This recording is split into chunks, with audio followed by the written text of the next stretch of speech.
Poland has ambitious plans to construct one of the largest transport hubs in Europe. The proposed airport will connect high-speed trains and air travel, and it has even captured NATO's attention as a potential asset for securing the eastern flank. However, there is a catch.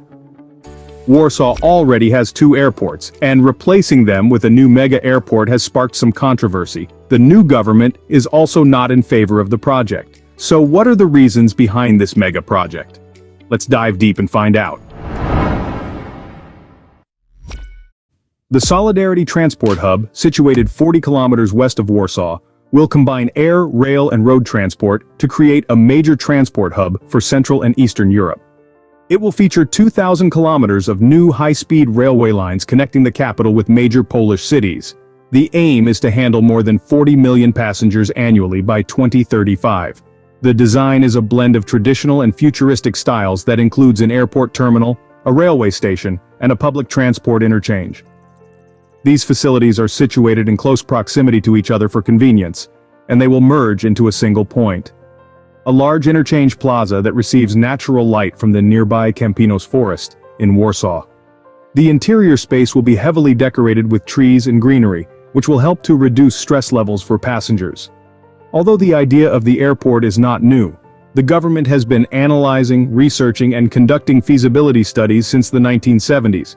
In 2010, they concluded that Warsaw needed a new airport because Chopin Airport, Poland's largest airport to date, has nearly outgrown its capacity to meet current and future demands for air transport. Chopin Airport, in service since the 1930s, handled nearly 19 million passengers in 2019, while its maximum capacity is only 22 million annually. Given the ongoing post-pandemic traffic recovery, the airport is expected to reach its limit in the next 3 years.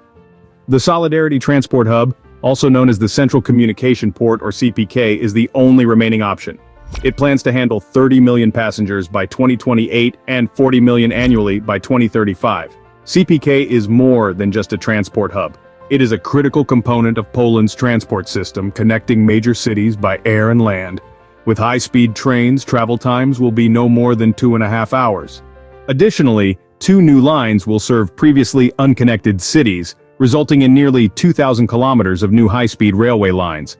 Once completed, every place in Poland will be easily reachable.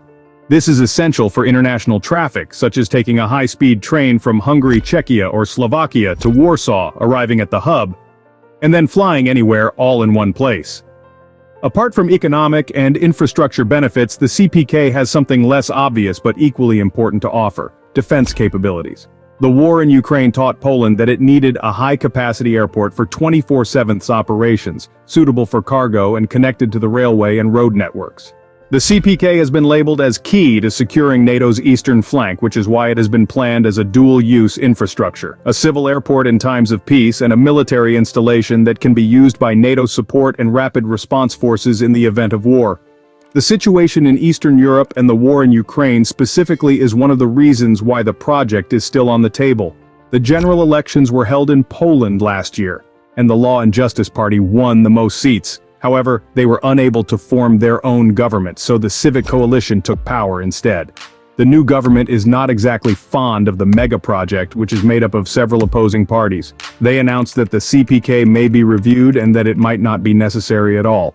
There have also been suggestions that the existing airports could be improved, and this should be a priority over the construction of a new one. With all this back and forth, it seems unlikely that the CPK will be completed by the original 2028 deadline. However, large-scale geological surveys have already been approved, and the CPK has acquired land the size of Heathrow Airport. What do you think? Does Poland need to build one of Europe's largest airports, and do you think it will be built at all? Let us know in the comments below. We hope you enjoyed this episode of 4 Minutes Marvels, and as always, thank you for watching. We'll